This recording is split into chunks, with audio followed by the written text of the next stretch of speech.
Добро утро, почитувани гледачи, добре ни дојдовте и во денешното ново издание на емисијата Фактор здравје. Темата за која утрово зборуваме е тригеминална невралгија и други лицеви болки.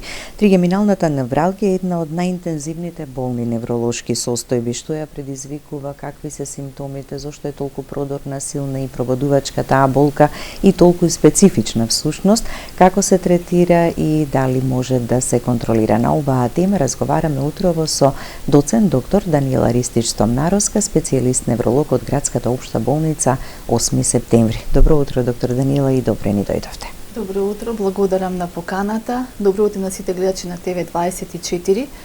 Убаво ја најавивте темата. Навистина се работи за една интензивна болка, која што и не е така ретка, и она што е нели секогаш заедничко е што повеќето од луѓето кои што страдаат од оваа болка првично посетуваат стоматолог. Веројатно неврологот е можеби некоја последна инстанца во целата таа, нели, во тој процесот на дијагностицирање.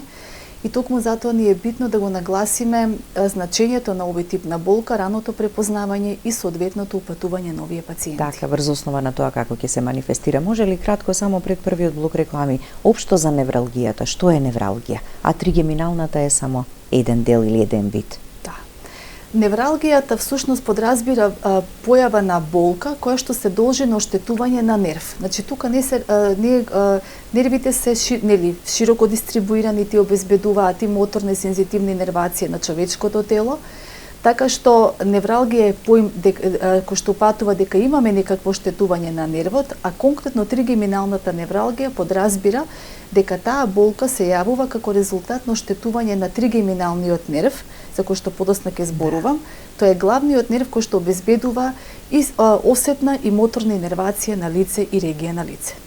Од лицето до мозокот го испраќа сигналот. Се што чувствуваме на лицето, така? Преку тој нерв се пренесува. Се што е во лицето, да речеме кожа на лице, созни жлезди, носна слузница, синуси, заби, забало, усни и кожата фактички и на ушната школка, а обезбедува и моторни нервации, сето тоа нели ги собира тие информации и ги испраќа до мозокот, така што ние имаме нели перцепција за нашиот осет, за тоа каде осетот на допир, солзењето и така натаму, така што кога имаме оштетување на овој нерв, типично е дека дистрибуцијата на болка ќе биде во лице, врат и нели регија каде што е нервирана од нервот. Така. Ќе погледнеме блок реклами, па ќе продолжиме со разговорот.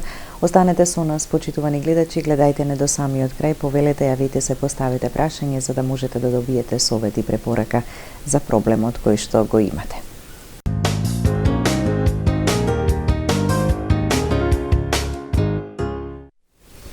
Со доцент доктор Даниела Ристич-Стомнаровска, специјалист невролог од Градската општа болница 8 септември, зборуваме за тригеминална невралгија и други лицеви болки.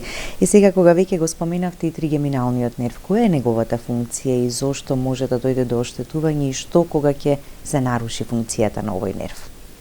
Пред малку спомнав дека тригеминалниот нерв е мешовит нерв кој што обезбедува инервација, значи обезбедува пренесување на сигнали на се што е лице и органи нели во главата и вратот, вклучително синуси, очи, нос, горна вилица, долна вилица, забало, нели образите, ушната школка, значи практично се она што го чувствуваме како осет за допир, за болка се пренесува преку овој нерв. Меѓутоа, тој исто така обезбедува и функцијата на џвакање, значи ги нервира мускулите џвакачи, така што неговото оштетување може да даде реперкусии и на способноста на џвакање на храната. Овој нерв е всушност од интерес затоа што тој има неколку ганглиони кои што може да се оштетат, нели тие се делови структури кои што се наоѓаат во мозокот. Меѓутоа, многу вируси, многу, што кажуваме, неуротропни вируси, баш го имаат афинитетот према овој нерв поради неговата дистрибуција, поради неговата локализација, така што причините за оштетување на нервот се многубројни. Во основа, нели, како и кај повеќето заболувања, кога станува збор за причина за оштетување на нервот, некогаш ги знаеме, меѓутоа некогаш и не можеме да ги знаеме, но можеме да ги предпоставиме. Конкретно кај тригеминалната невралгија. Зошто се јавува тригеминална невралгија? Таа всушност се јавува поради оштетување на обвивката на нервот. Сите нерви во нашето тело си имаат обвивка која што обезбедува пренос на информации. Значи сигналите кои што ние ги добиваме од надворешна средина, преку скоковит начин на пренесување, значи тие скокат, не одат континуирано, туку скоковито, салтаторно, се пренесуваат до соодветните центри во мозокот кои што ја обработуваат таа информација и човекот нели е свесен за она што му се случува. Кога имаме оштетување на обвивката на нервот од причини кои што подоцна ќе ги наведам, имаме погрешно пренесување на информации. Така што, да речеме, осетот за болка или за допир, во овој случај може да се чувствува малку поинтензивно од вообичаеното, хипералгезија, и токму тоа е причината зашто се јавува меѓу другото и тригеминалната невралгија. Сега што е она што го штетува? Фактори, да. Тригер фактори, нели велиме, кои што предизвикуваат. Ја тригерираат болката. Што е она што го штетува нервот? Нели, што оштетува обвивката и го нарушува неговиот транспортот на информации низ нервот. Првично тоа е се она што прави притисок, нели, во околните структури. А локализацијата на нервот е така поставена да имаме многу близок сооднос со крвни садови кои што обезбедуваат крвоснабдување на мозокот. Така што во многу случаи кои што ние порано сметавме дека се идиопатски или од непозната причина, сега по новите истражувања се докажа дека сепак најчеста причина за тригеминална невралгија е така наречениот неуроваскуларен конфликт, односно притисок на крвен сад врз тригеминалниот нерв. И зошто болката е пулсирачка? Затоа што како пулсира крвниот сад, така тие пулсации се пренесуваат над зидот, нели, на нервот и практично понатаму доаѓа до негово, нели, од притисокот до погрешно пренесување на информациите. Значи, притисокот на нервот од околните крвни садови, затоа што тие се извијугани или има висок крвен притисок или таква му е анатомијата, често пати е причина и можеби најчеста причина за тригеминална невралгија. Меѓутоа, но има и останати и други, така? Има и останати, точно. Да речеме притисок од туморска маса, значи многу често тумори во така наречениот понтоцеребеларен агол, односно структура на мозокот каде што поминува тригеминалниот нерв може да биде причина. Понатаму постхерпетична, после херпезостер инфекција, за кои што и подосна ќе кажам. Може да биде од болести кои што ја оштетуваат обвивката на нервот, како што е мултипла склероза. Ние многу често, кога имаме ситуација на тригеминална невралгија кај млади пациенти, кај млади луѓе, мораме да помислиме и на можно мултиплекс склероза, каде што тригеминалната невралгија можеби би била и прва манифестација на заболувањето, затоа што тука, нели, во основа на заболувањето оштетување на сите нервни патишта, поради тоа што се оштетува обвивката, вклучително и тригеминалниот нерв, например. Може да се јави, да речеме, тригеминална во рамки на мозочни удари, каде што се јавува, каде што се локализирано јадрото на самиот нерв. Или, например, после зрачење, после повреди на лице, после големи операции, хируршки процедури, да речеме, на уво. Така што се она кое што може да го наруши тој комфорт каде што се наоѓа тригеминалниот нерв, а сепак, нели, тоа е мала, во черепната кутија тоа е мал простор, може да доведе до притисок на нервот, до негово оштетување и манифестација, меѓу другото и на невралгична болка. Тригеминалната невралгија како примерна, секундарна и така, каква поделба можеме да направиме кога некогаш укажува на некој друг проблем? Грубо ја делиме на примарна, односно идиопатска и секундарна. Примарна значи дека ние немаме позната или јасна причина зошто се оштетува нервот, нели имаме претраги со кои што не докажуваме дека не можеме да докажеме дека нервот директно е притиснат, додека секундарната или симптоматска е резултат на други заболувања, мозочни удари, тумори, зрачење, мултиплекс и така натаму. А и најчесто пациентите кои што ја имаат знаат да кажат, не се знае причината зошто ја имам ова невралгија. Точно, затоа што, нели, повеќето испитувања им се со уреден резултат, уреден наод, ние сме исклучиле видливи причини за истата и ја третираме, нели? Иако генерално третманот е ист, меѓутоа многу е битно да се знае причината, затоа што, да речеме, ако ние го елиминираме тој процес кој што врши притисок на нервот, апсолутно помагаме и во лекувањето.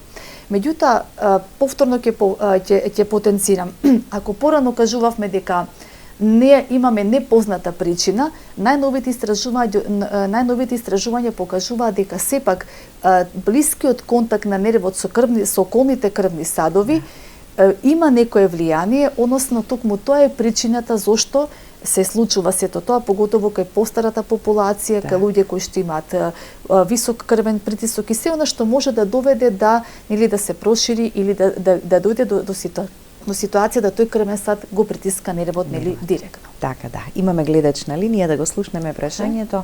Добро утро, повелете, ве слушаме. Добро утро, Добро утро. Се јавувам, долги години имам хемифасцијален спазам лево. Ја ли сум во програма? Да, во програма сте, продолжете. Го слушнавме првиот дел. Хемифасцијален спазам лево. Да. Се лекувам 8 години. Ми рекоа дека било од промаја. И окото дури ми затвара и ми игра. Ми трепери. И ми се криви бев на физикални терапии. И нема, уште одам сега на дистонија, ке доктор Габриела Новот, поздрав до неја. Така. А уште ги имам тие последици. Добро, ајде да добиете совет и препорека врз основа на ова што ни го кажавте. Ви благодариме. Да, гледачката спомна дека има хемифацијални спазми, тоа е всушност сосема друга диагноза. Обично тие хемифацијални спазми се практично неволеви движења во регија на лицето, тука нема болка, значи тоа не е во категорија на тригеминална невралгија, туку обично се јавуваат како резултат на оштетување на друг лев, тоа е лицевиот нерв, односно фацијалниот нерв, кога после она што народски се кажува болесна промаја, меѓутоа тука промајата не е, тоа е апсолутно тоа е само народска терминологија. Или знаат да кажат дека ако под климата се долготрајно изложени, дека и тоа може да направи такво нешто. Точно, се случува како тригер, меѓутоа конкретно овие хемифацијални спазми се сосема друга проблематика. Значи тука е дистрибуција во сосема друг нерв и пациентката оди на соодветно место кај невролог кој се занимава со таа проблематика, така што мојот совет е да се приложи кај на контролите на клиника за неврологија.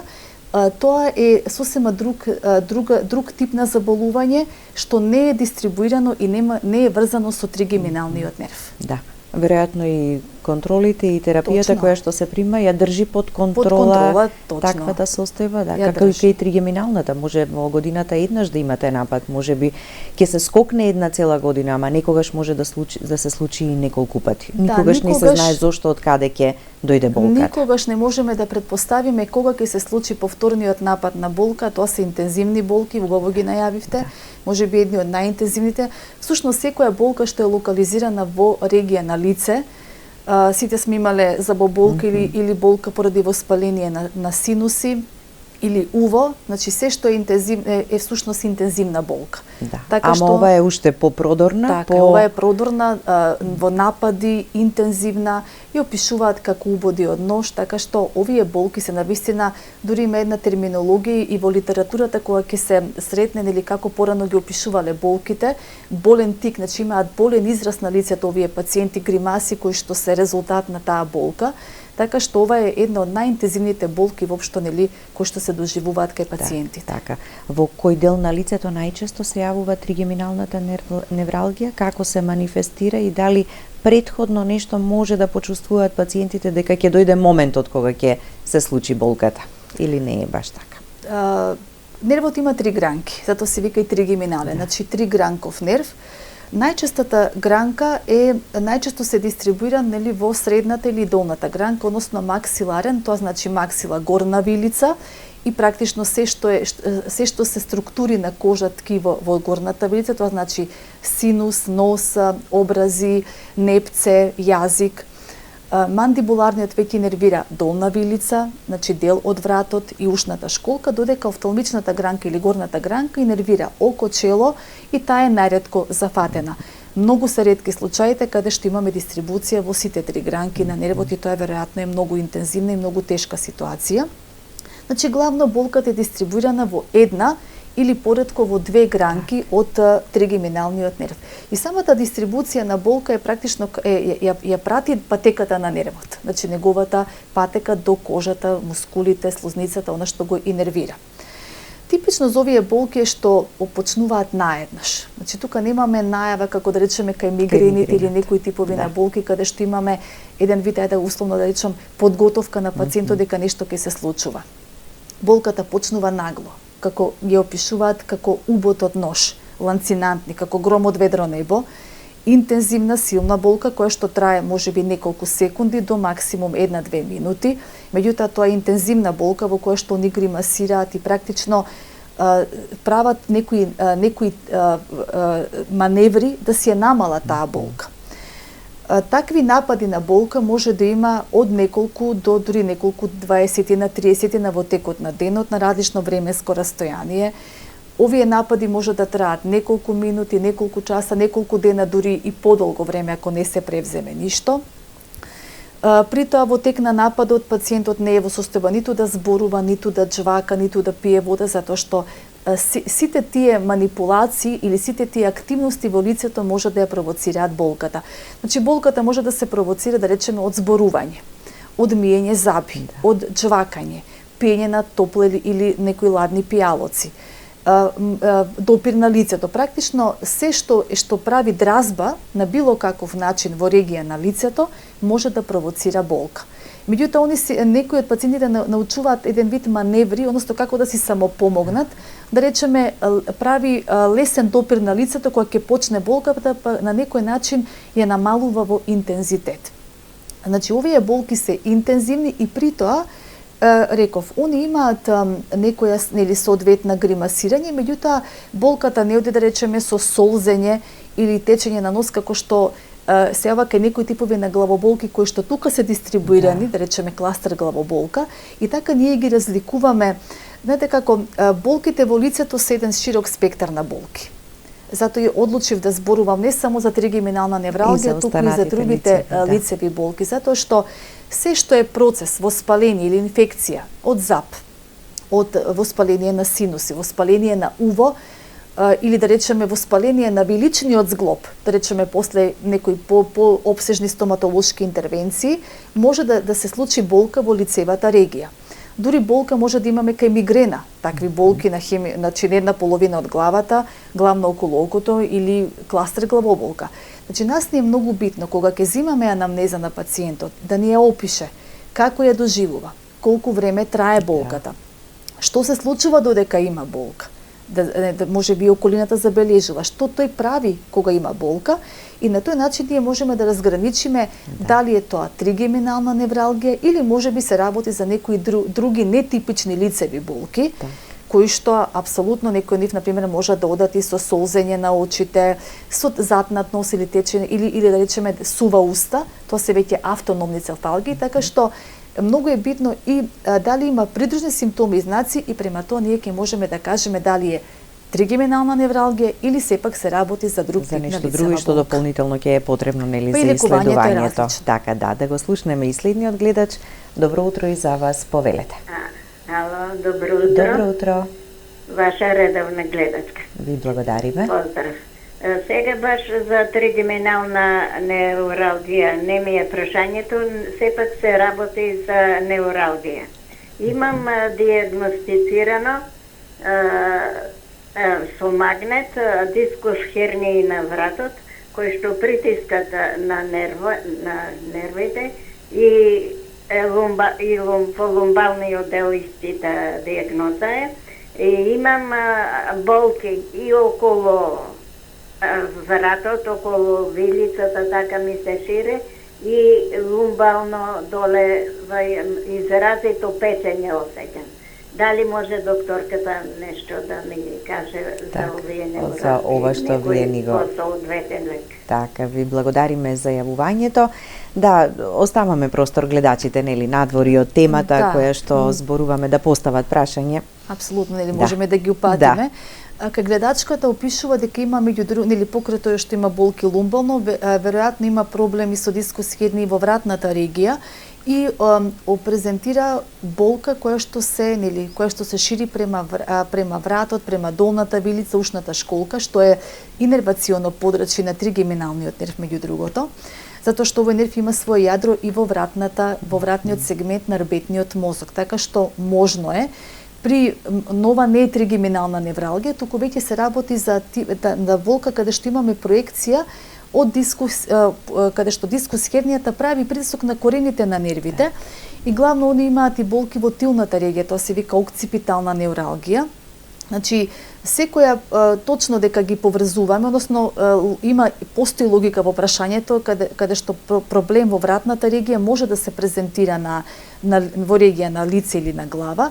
Ова не е тригеминална невралгија и лекувањето не е како тригеминална невралгија, меѓутоа секој тип на аналгетик, зборуваме за аналгетска терапија од типот на диклофенак, кетонал, нели сите нестероидни антиинфламаторни лекови, физикални третмани ја олеснуваат овој тип на болка. Так. Точно, ова не е она типична невралгична болка, туку ова е радикулопатија, односно болка како резултат на притисок на корените на нервите. Така. Да го слушнеме и следниот гледач. Добро утро и за вас. Повелете. Ало. Добро утро, во програма сте. Добар ден. Добар ден. Поздрав до докторката и до водителката. Ви благодариме. Едно прашање имам. Се јавувам од Прилеп. Јас имам трнење околу лицето на долниот дел од кај усните, двете страни, некојаш ми се продолжува и на кај вратот, а некојаш ми оди и на кај очите. И тоа не ме боли, ама многу ми смета и ме нервира. Без правев томографија, ми рекоа дека немам ништо, дека ми е се во ред. Ама јас ги чувствувам секогаш тие проблеми и еве сега моментално кога зборувам вас, кога ве прашувам, сето ми е ко здрвено, да не чувствувам ништо на таа страна, а некакви болки немам. Така, добро, ви благодариме за јавувањето. Ќе останете со нас до самиот крај, ќе погледнеме блок реклами, а одговорот, советот и препораката ќе ги чуете веднаш по рекламите.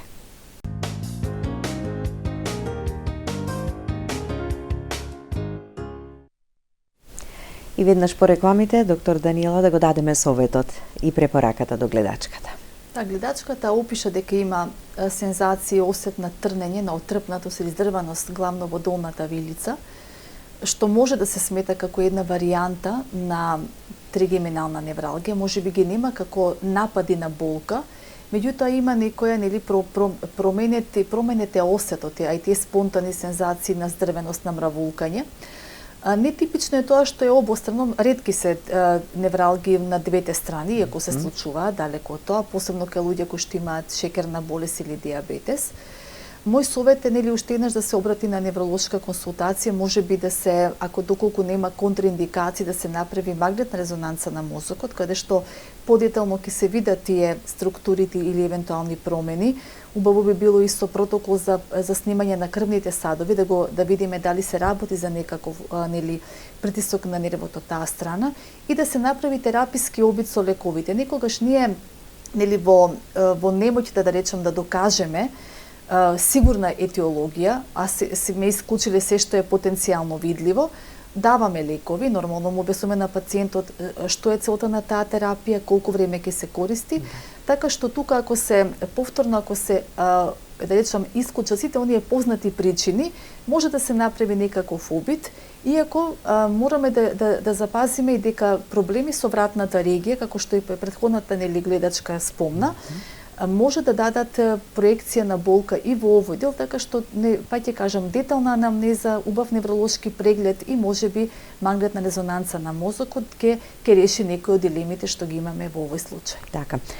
Споменавте кога вакви специфични симптоми ќе се јават, продорна, силна, остра болка, прво нешто што треба да помислат и да направат е да се обратат на невролог. за да не се губи време, така да се проверува едно, друго или трето, и врз основа на тој клинички преглед, што дополнително е потребно да се исследува, освен она што ќе ви објаснат и ќе ви опишат, така па помислувате можеби на тригеминална невралгија. Кога се јавила таква болка, покрај на невролог, ние секогаш советуваме да се јави на стоматолог. Меѓутоа, не треба да се пролонгира време од месеци додека да бараме ние дали се работи за инфекција на пулпа или забен корен или што и да е. Значи, пациентот мора да се направи панорама на заби, мора да направи стоматолошки преглед, затоа што некогаш процеси во забот може да дадат таква болка, што малку е поинаква од тригеминалната невралгија. Меѓутоа, ако колегите од стоматологија, мислам, имаме убава соработка со стоматолозите и специјалисти по хирургија на врат лице, односно максилофацијална хирургија, и како се, да речам, вични да препознаат таква ситуација. Не треба да се губи времето само на стоматолог, ако колегата рече вие за пациентот дека нема никаква проблематика. Тогаш наредна инстанца е неврологот, каде што ние со нашите испитувања, прво со невролошки преглед, треба да се земе во предвид и целокупната медицинска историја на пациентот, посебно луѓе кои што имаат висок крвен притисок или кои што имаат шекерна болест, каде што и ризикот за невралгични болки воопште е секогаш повисок, имаат и ризик за мозочни удари. Во тој случај треба да се обрати на невролог и понатаму да се преземат сите оние потребни диагностички алатки да дојдеме до диагноза и соодветен третман кај овие пациенти. Така, да. Да го слушнеме само гледачот. Добро утро и за вас, повелете. Добар ден. Добар ден. Јас сум на линија. Вие сте, да. Во емисијата, да. Имам едно прашање до докторката. Неколку дена од десната страна на главата ќе ме штрекнеше. Тоа некогаш појако, некогаш послабо. Отидов кај матичната, ме прегледа, ми рече притисок. Ми го измерим, беше 160 со 90. Ми даде апчиња, ги пиев. Сега тоа престана, ама имам болка од десната страна над увото. Добро. Каде следно би требало или може да одите? Да, кај матичниот лекар е направено. Ви благодариме. Што би можело да се иследи? Овие се пулсирачки болки кои што веројатно се симптоматски главоболки, можно е во рамки на покачен крвен притисок, но треба да се направи еден убав преглед на оваа пациентка, можеби да има прво да исклучиме да нема некое воспаление, инфекција на увото, да се појде на интерниз или да се регулира крвниот притисок, а ако и после таа, да речеме, регулација на притисокот при нормални вредности се јават вакви болки, тогаш треба да се јави на невролог. Меѓутоа, првично една крвна слика по широка лабораторија, ЕКГ, соодветна терапија за притисокот, па доколку болките продолжат, тогаш да се јави на невролог. Така. Во поглед на терапијата, кои се начините, моделите, модалитетите на третирање? Како велиме, ако делува терапијата, тогаш е добро, ама ако не делува терапијата, тогаш мора нешто и следно да се преземе. Причина, да. Во поглед на терапијата, во лекувањето на тригеминалната невралгија, не е со употреба на конвенционални аналгетици, тие немаат ефекти, односно тие можат привремено да ја смират болката. Меѓутоа, овдека целта ние да го намалиме на некој начин тој пренос на импулси, на неправилни импулси до соодветните регии на мозокот. И лек од избор се практично лекови кои се користат во третман на епилепсија, односно антиепилептични лекови, ама се нашле примена во како индикацијно подрачје и тригеминална невралгија. Најчесто користен лек кој што е и најефикасен, иако и најстара група на лекови, тоа е карбамазепин, односно тегретол, и слични такви комерцијални препарати. Значи, тоа е лек кој што влие на спроводливоста на нервот и на тој начин го намалува преносот на импулси, односно ги успорува болките. Меѓутоа, ефектот од оваа терапија трае, значи треба да се очекува после континуирано земање, значи ние не можеме со една таблетка да ја смириме болката и затоа секогаш апелираме до пациентите да бидат во терапијата истраени, затоа што за да ја смириме болката треба да се користи редовно овој тип на терапија. Времетрањето на терапијата и дозата зависи од многу фактори, нели првично дозата зависи од интензитетот на болката, од тераписки резултати на пониски дози, од конституција на пациентот, нели дали е послаб или има поголема телесна тежина, така што во основа, нели секогаш терапијата е една уметност. Значи ние мораме да погодиме и доза и начин на давање, а при тоа да ги избегнеме несаканите ефекти. Индивидуално кон секој пациент и заедно во соработка со неврологот кој што така ќе или зголеми или намали дозата на лек. Ние секогаш прво мораме да им дадеме на пациентите објаснување, бидејќи они ги читаат проспектите на лековите и потоа доаѓаат со многу прашалници зашто сте ми дале таков лек. Значи наше е да објасниме зошто ние не даваме аналгин, вентор или кој да е аналгетик. Добро, тоа е дополнителна терапија, туку се одлучуваме за лек кој што овде го има механизмот, нели, да ја смири таа невралгична болка. Доколку се јават несакани ефекти од да речеме карбамазепин или ние одиме на друг тип на лекови, повторно нели со внимателно титрирање, а изборот зависи, пак ќе кажам, од тоа дали пациентот има други заболувања, дали користи други лекови, затоа што мораме да внимаваме на таа интеракција меѓу лековите. И повторно ќе кажам, секој пристап е индивидуален. Значи ние не можеме да направиме шаблон, овој лек кај тригеминална и толку. Тоа се индивидуално и од пациентот и од неговата состојба. Во случај ако сите, да речеме, антиепилептици во соодветни тераписки дози со сите можни комбинации немаме ефекти, може да се додаде како дополнителна терапија, се додава и баклофен, значи тоа е лек што се користи како релаксан за мускулите. Обично кога го даваме кај нашите пациенти после кои што имаат мултипла или интервенции на рбетот или кои што имале мозочни удари, значи тоа е баш да го релаксира мускулот, меѓутоа нашол примена и кај тригеминална невралгија. Секако тука е витаминската терапија, бидејќи со тие антиоксиданси потребна ли е таква дополнителна витаминска? Се трудиме да помогнеме во обновувањето на обвивката на нервот. Меѓутоа, ако овие конвенционални, да речам таблетарни препарати не помогнат, во тој случај се оди на хируршки интервенции, тоа се микрохирургии. Главно ви спомнав дека најчесто нели тој сооднос меѓу нервот и крвниот сад е главната причина, така што нели таа микрохирургија во смисол на декомпресија, односно раздвојување на нервот од артеријата која што го притиска. Тоа нели се спроведуваат на неврохирургија во некои со други центри. Понатаму постои нели една хемиска денервација на нервот, односно ризотомија, каде што на хемиски начин се оштетува нервот. Веројатно тоа се работи на клиника за максилофацијална хирургија, така што ќе кажам дека доколку имаме упорни случаи на тригеминална невралгија, ако се должи на тумор, мора да се оперира. Значи, тука имаме една соработка со неврохирургија, со максилофацијална хирургија, со стоматологија, со специјалисти по уво, нос и грло, бидејќи многу често и такви процеси даваат невралгија.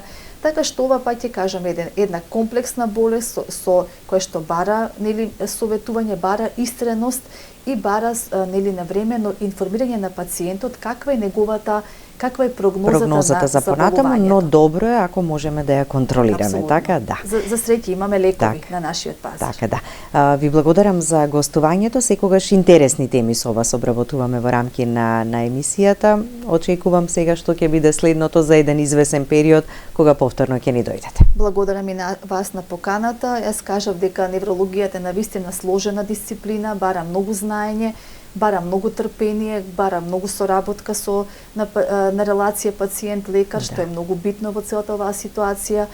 И сега нели очекувам дека после секоја ваква емисија ќе делуваме едукативно и на популацијата и на матичните лекари да знаат каде да ги упатат пациентите кои што имаат ваков тип за навреме да препознаат и навреме да се почне со терапија. Така, ви благодарам уште еднаш. Благодарности до вас, почитувани гледачи, за вниманието со кое не следевте. Останете и понатаму со програмата на ТВ24. Имајте убав и пријатен ден.